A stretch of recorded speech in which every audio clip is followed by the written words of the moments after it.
Okay. So again, I wanted to talk about, and I haven't been able to get to it, how, and I think I've pretty much covered everything that I wanted to talk about, more or less, how it's would be in the interest of the Republican Party as well, but also in the interest of Muslims to consider the Republican Party as a viable, as probably their best bet, the best place for them. I mean, how do Muslims fit in the Democratic Party that are pushing all kinds of agendas that go against Islam, just as they go against Christianity and traditional Judaism? And again, I think the answer is that there is this certain, scare tactic that the Democrats use to say, which is ridiculous, because again, the Republicans are the party of Lincoln, the Republicans are the party of the individual,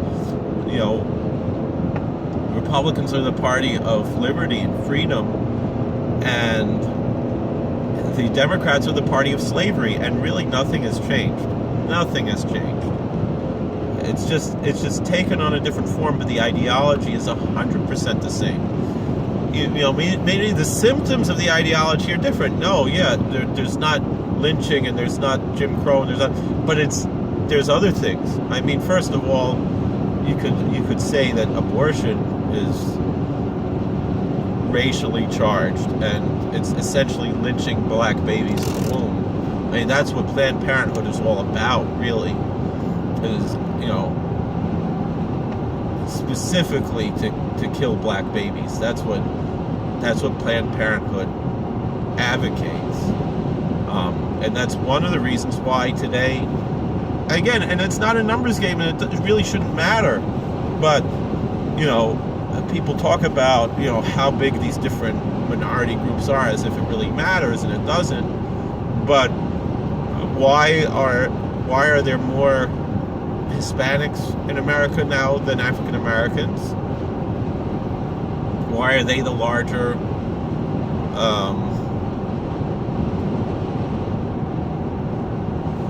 minority group? And it's because of the Democrats.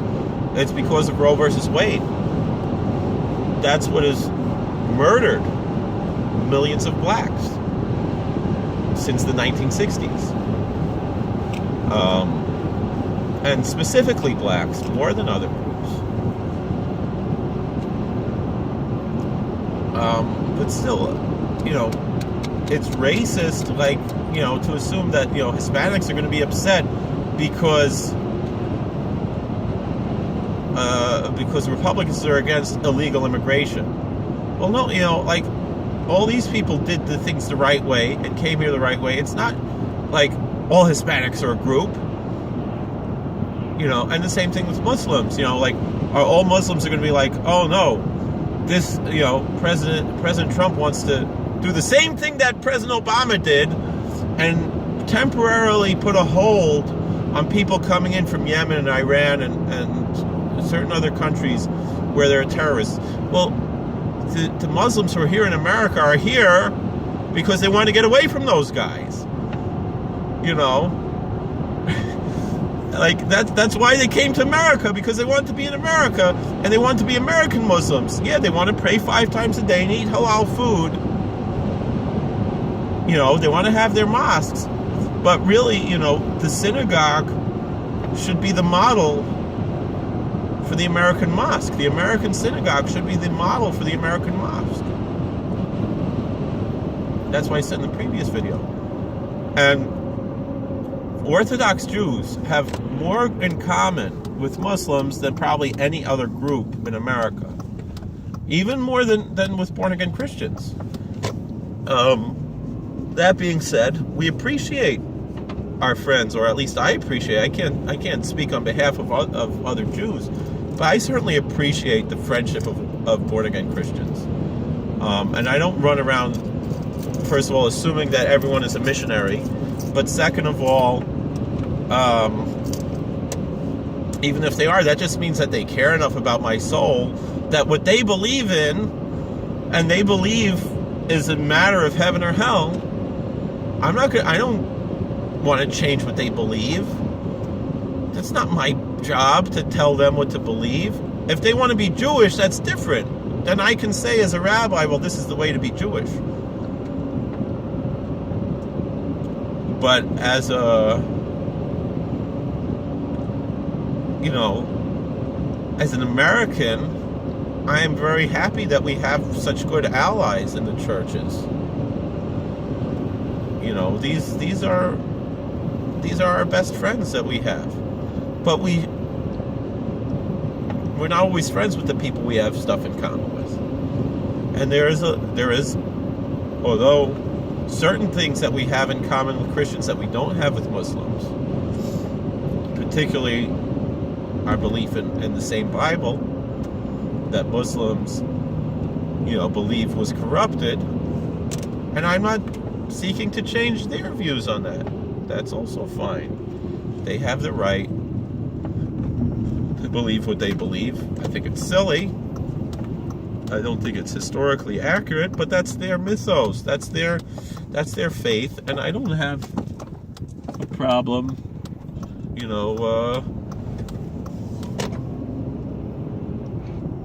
with them believing that. Like Rabbi Lapin always says, I don't care if someone believes I'm going to heaven or hell, as long as he doesn't do anything to get me there any quicker.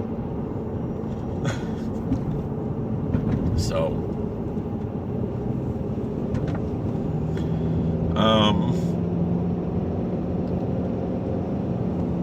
and so we can be friends with the born-again Christians and recognize that, all right, this is what we believe in. Genesis through Malachi, we pretty much agree on, or for us, Genesis through Chronicles, but, Malachi's in there. I'm just saying the order, these things we can agree on. And then once we get to Matthew, all right, we disagree. The difference is when it comes to the Muslims, our theology is generally almost identical. Our practices are very similar. We're in Christianity. It depends on what kind of Christians you're talking about. My friend Father Kowalczyk always likes to say that the Orthodox Church service is going to be very similar to a Jewish service. It really isn't, but a lot of the things are based on the things in the Beis Hamikdash, So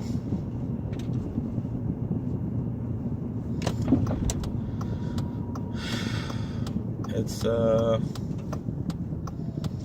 that's what he points out, and but again, there are certain things in the service that are very similar to Jewish service. The way they chant Scripture sounds very similar to the way we chant Scripture.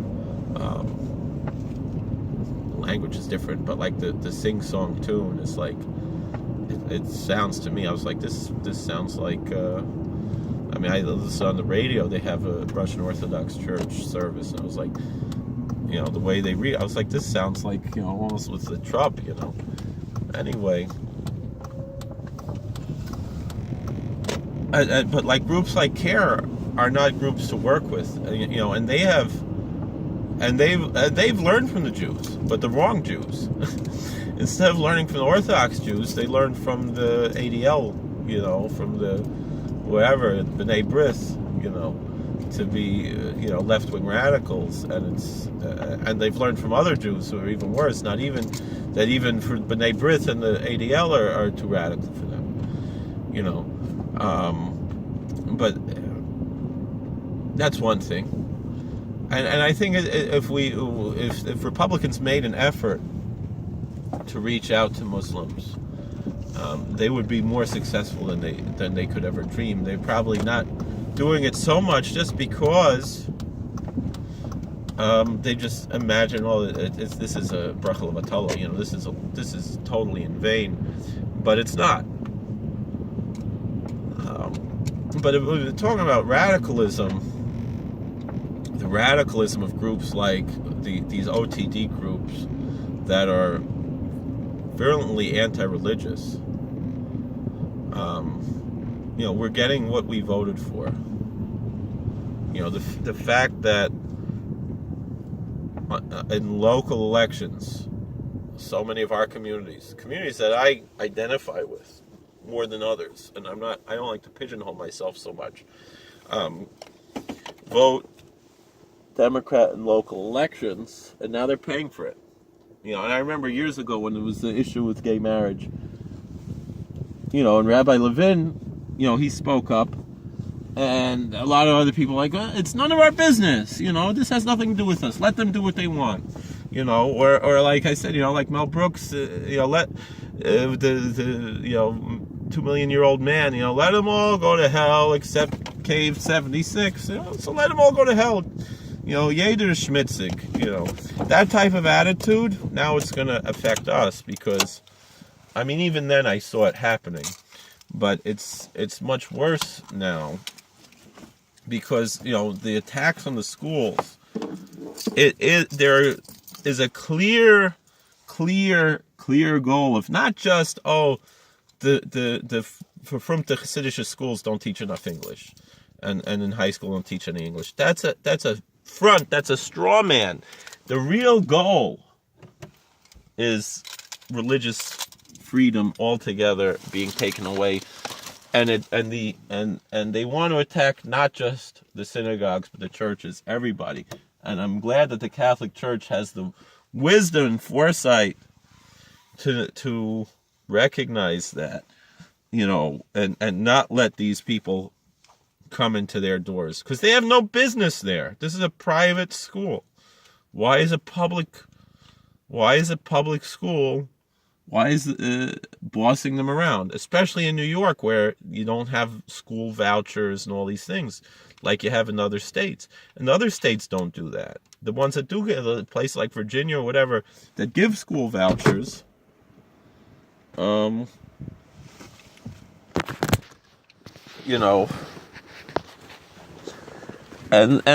so on one hand, I understand why, even a lot of the Frum people are against school vouchers. I remember Rabbi Belitsky's Zatzal was against school vouchers, but he claimed it was like, well, then any yokel could just claim to open a yeshiva.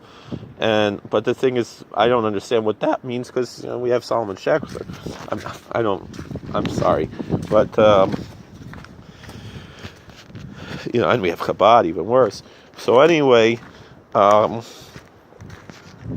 but now they're attacking us because, and this is and not that we could have stopped it because, but the fact that there were from people, Shelley Silver, with his black hat and everything, did he really ask Reb David all these questions?